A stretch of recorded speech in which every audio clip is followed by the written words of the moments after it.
Nós coletamos aqui nesse vídeo alguns dos hábitos que a gente acredita que serem ruins e que acabam tornando alguns dos programadores também ruins.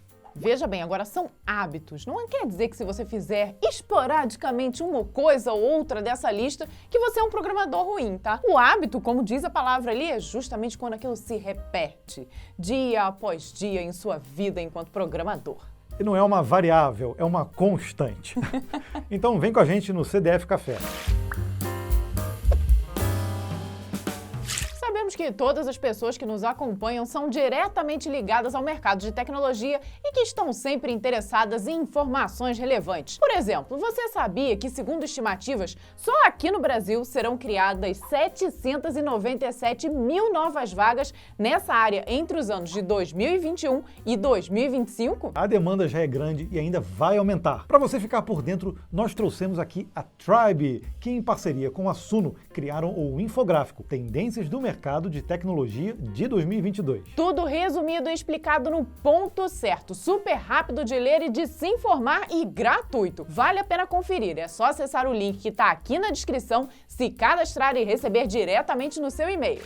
Primeiro hábito ruim, não ter foco. Eu acho que o primeiro hábito ruim é não tomar café. Quero café!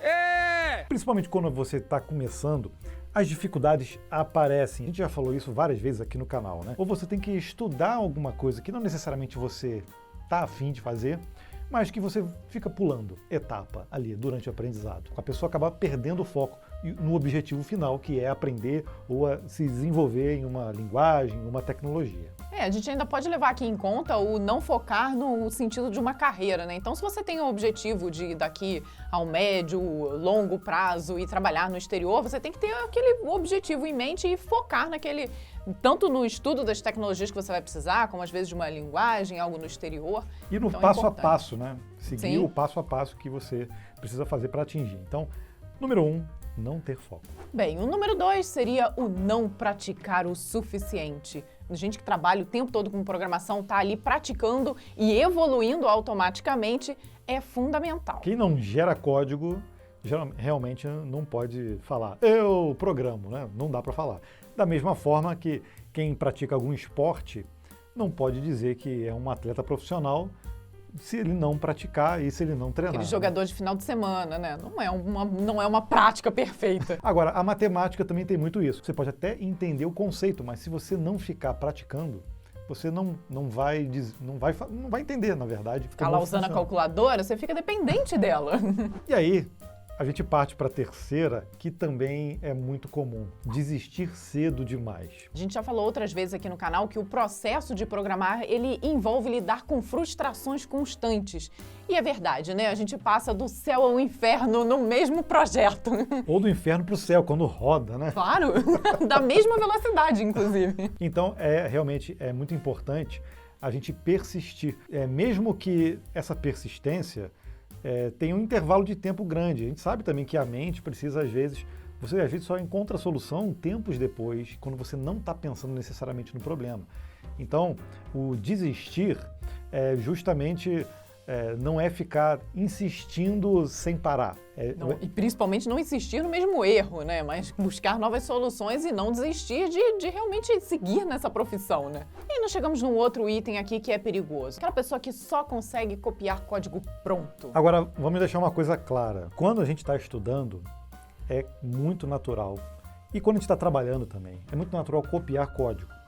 O problema nesse processo é você não entender o que aquele código está fazendo e você, na verdade, não solucionar o seu problema. O problema não é necessariamente copiar código, jamais, porque isso aí todos fazem, tá? Vai do estagiário até o senior master, se copia código. Eu reutilizo muito código também, copio código também, mas eu tento entender tudo que está ali por trás. E aí, de certa forma, complementando o item anterior, nós viemos aqui com o não ter certeza do que você está fazendo e também programar sem planejamento. Agora também eu vou fazer o advogado diabo aqui. Programar sem planejamento não é necessariamente tipo, eu recebi um problema, eu sei a solução e eu já caio no código.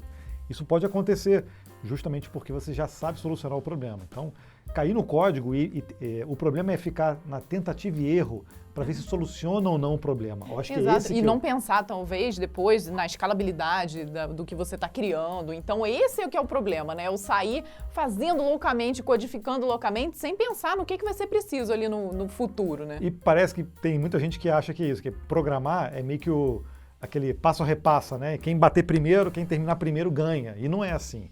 Na verdade, quem soluciona o problema da melhor forma possível é que ganha.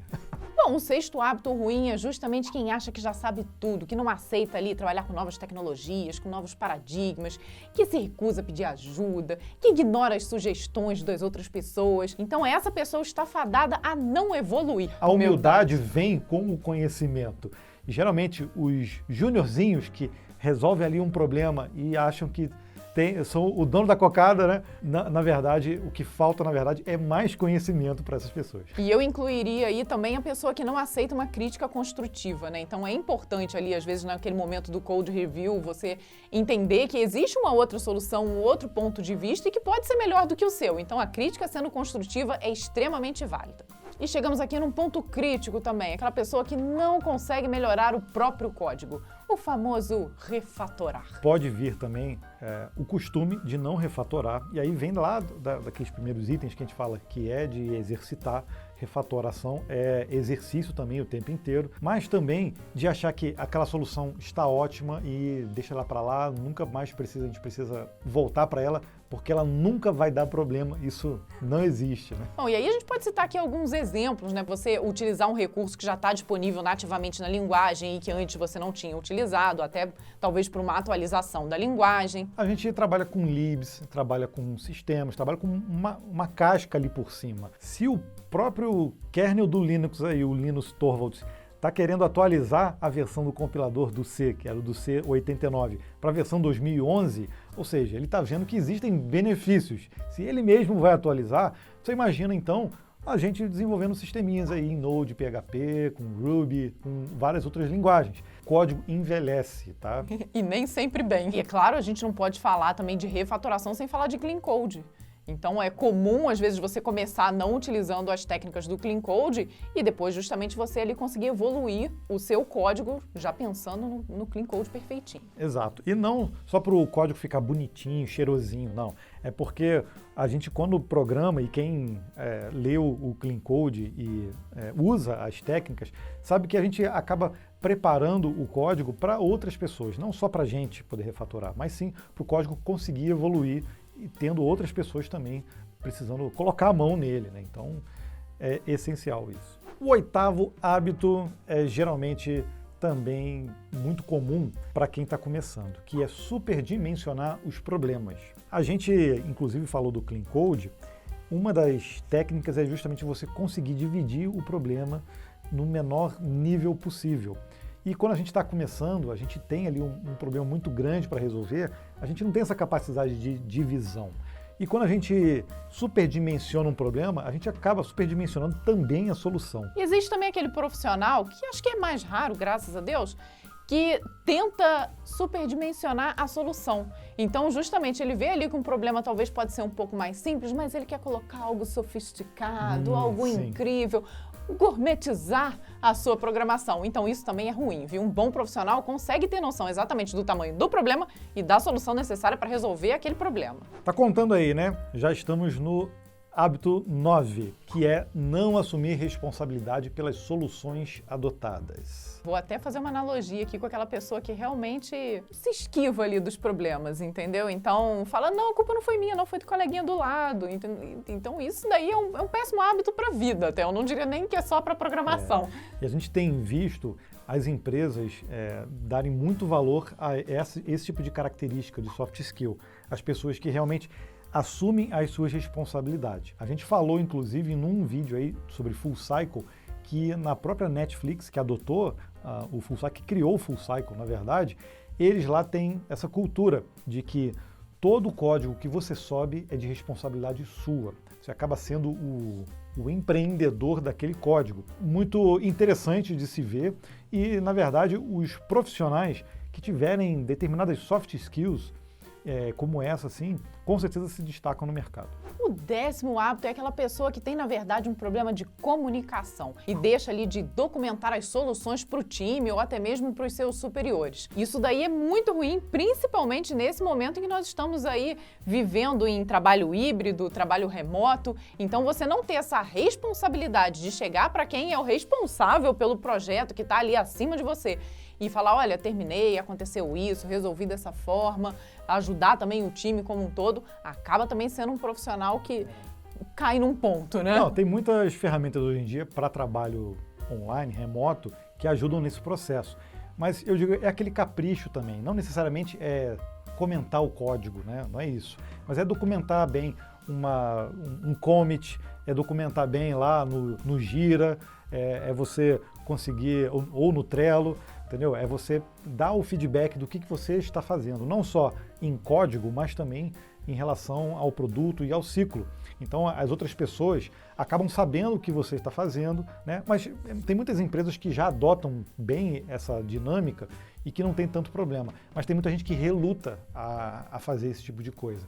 E tem que virar um hábito, sim. A gente sabe que o programador gosta de mexer em código, né? Que escrever textos, documentações, helps e essas coisas não é tão legal, né? É meio chatinho. Mas é necessário. Mas é né? necessário, isso aí é importantíssimo. E é um diferencial também para os profissionais que fazem isso, que se destacam também no mercado. Isso aí se chama organização. E chegamos à 11ª. Até porque está acabando. Tá acabando, aqui né? também. Então tá bom. Então, 11ª. Aquela pessoa que congela sob pressão. Então aí eu acho que eu vou dividir em 2 aspectos.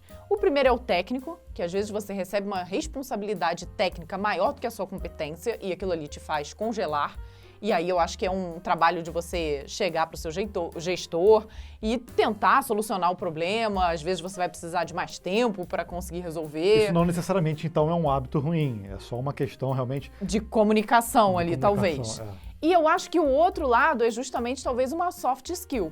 Que talvez falta esse amadurecimento nesse sentido de talvez ter inteligência emocional para você lidar com aquela situação de pressão. E isso, sim, pode ser um hábito. Então, o correto nesse caso é a pessoa ir pegando responsabilidade aos poucos.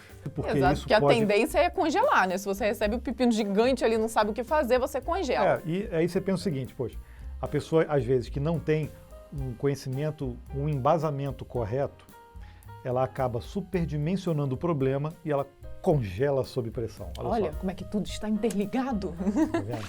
Olha, eu acho que o que nós podemos deixar aqui de dica para você que está nos assistindo neste momento é que, principalmente se você está começando, né, se tornando um programador, é um júnior ainda, e você já está preocupado em não ter esses hábitos e não se tornar um mau programador, é sinal que você já está no caminho certo. E aí vamos deixar uma máxima aqui para você nunca esquecer na sua vida. Se apaixone pelo problema e não pela solução. Eu acho que esse é o primeiro caminho. Então, entenda o problema e depois você vai atrás da solução. Com o conhecimento base, né, você vai conseguir, na verdade, criar a solução. Não necessariamente você precisa sempre adotar a mesma linguagem, a mesma tecnologia, a mesma lib, o mesmo código que você copia, cola. Não é isso. A gente tem que criar uma solução na nossa cabeça a partir de um problema. Então, precisa se entender o problema. E eu diria ainda que evoluir é sempre a melhor solução, viu? Então, esse processo de aprendizado contínuo na nossa área é fundamental. E para isso tem que ter humildade para chegar e falar, eu não sei. Tem várias coisas na tecnologia que eu não sei. E é por isso que a gente está aqui no canal, porque a gente vai e estuda, corre atrás, adquire o conhecimento e compartilha com vocês. Bom, eu espero que você tenha gostado e diz aí pra gente o que você achou dessa lista, se você escorrega em algum desses hábitos ou se não, você está salvo, está no caminho da salvação. Deixa aqui nos comentários que a gente quer saber se você tem até mais alguns hábitos ruins que você gostaria de compartilhar também, que a gente às vezes tenha deixado de fora.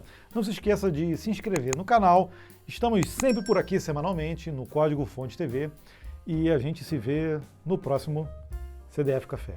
Até lá. Eu bebi todo. Você roubou o meu, inclusive. Tchau.